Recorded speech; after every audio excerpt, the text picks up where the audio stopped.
नमस्कार दोस्तों, हमारे YouTube चैनल पीसीबी मास्टर में आपका स्वागत है। ये एक इन्वर्टर एसी पीसीबी है आउटडोर की, जो लॉयड में यूज हुआ है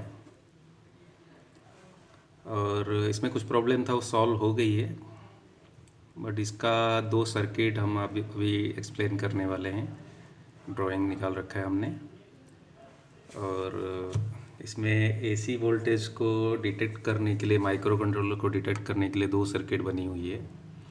वो सर्किट कैसा काम करता है और प्रॉब्लम आए तो क्या करना है, उसके ऊपर देख लेते हैं। ये पीसीबी अभी लॉयड में यूज किया हुआ है, के एफ आर का मॉडल है ये। और इसमें अभी लॉयड का यूज़ किया है, कैरियर में भी मिल जाता है, वोल्टास में भी मिल जाता है। बहुत सारे कंपनी यूज़ कर सकते हैं इसको। ठीक है, तो देखते हैं इसका डीसी वोल्ट को सेंस करने के लिए बनाया गया है सर्किट, उसके बारे में हम देखते हैं।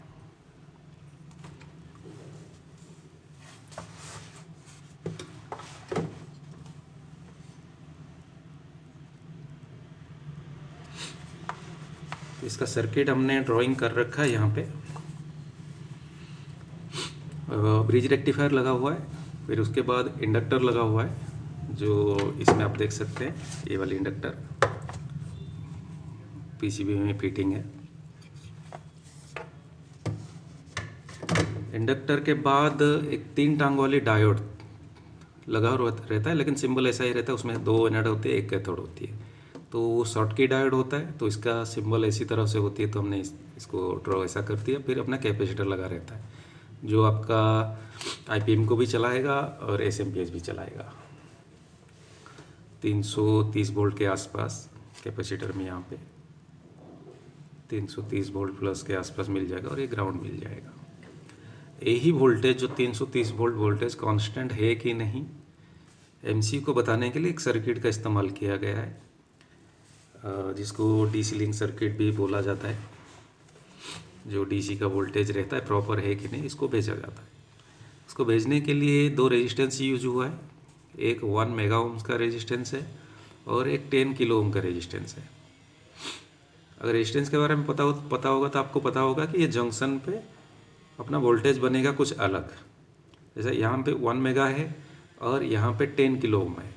अगर 330 वोल्ट हम मान के चलते हैं, यहाँ पे अमूमन 320, 325, 330 कुछ भी आता है, तो 330 वोल्ट अगर मान के चलते हैं, तो ये जंक्शन पे ओम्स लॉ के हिसाब से 3.21 वोल्टेज मिल जाएगा।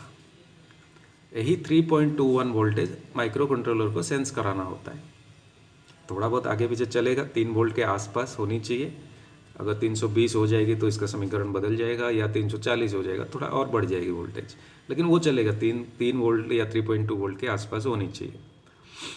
अभी यही वोल्ट 3.21 वोल्ट जो है अभी इसके हिसाब से निकल रहा है, तो ये जाएगा माइक्रो कंट्रोलर को।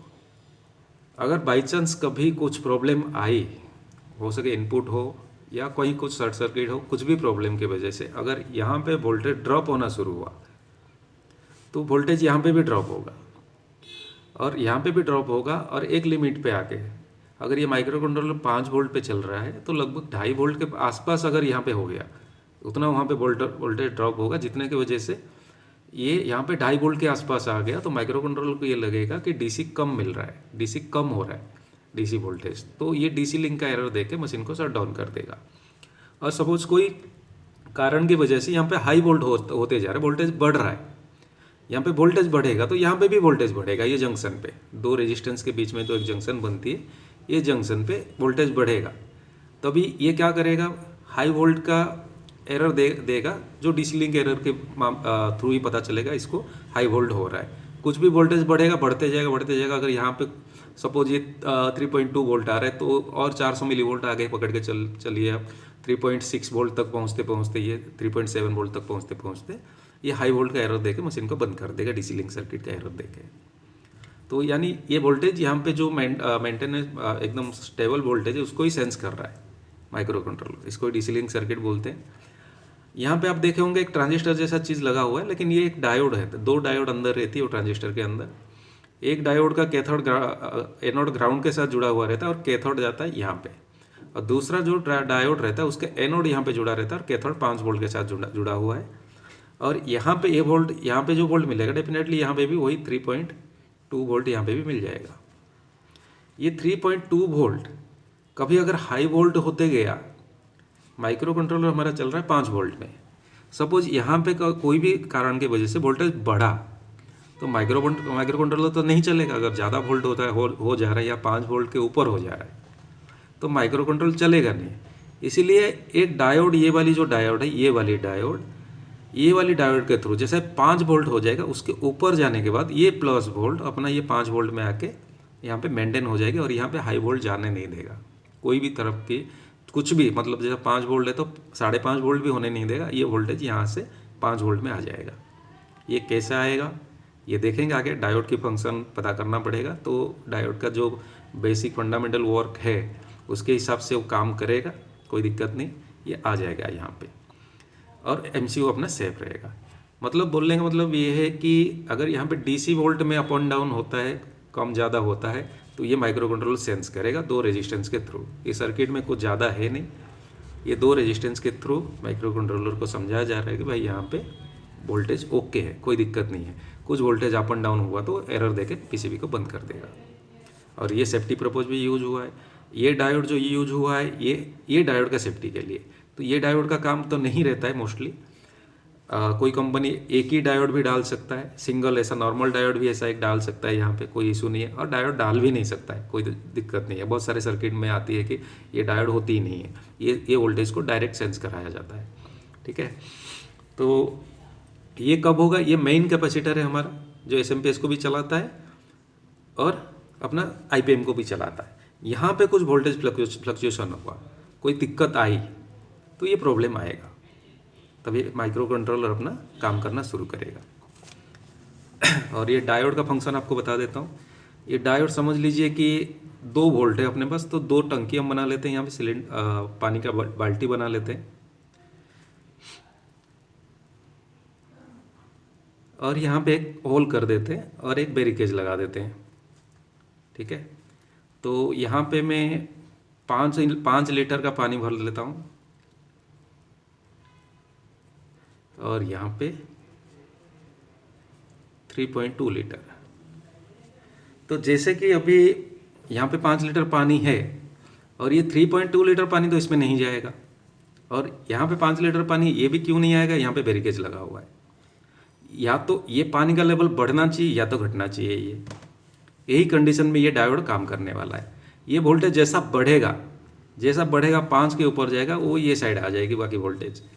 अगर ये कम होने लगा तो भी आ जाएगा, तो ये abnormal कंडीशन हो जाएगा, तब ये आपका जाके माइक्रो कंट्रोलर शट डाउन करके बंद कर देगा। डायोड को समझाने के लिए थोड़ा सा एग्जांपल दिया मैंने। ये दूसरा टाइप इस सर्किट को यूज किया गया है।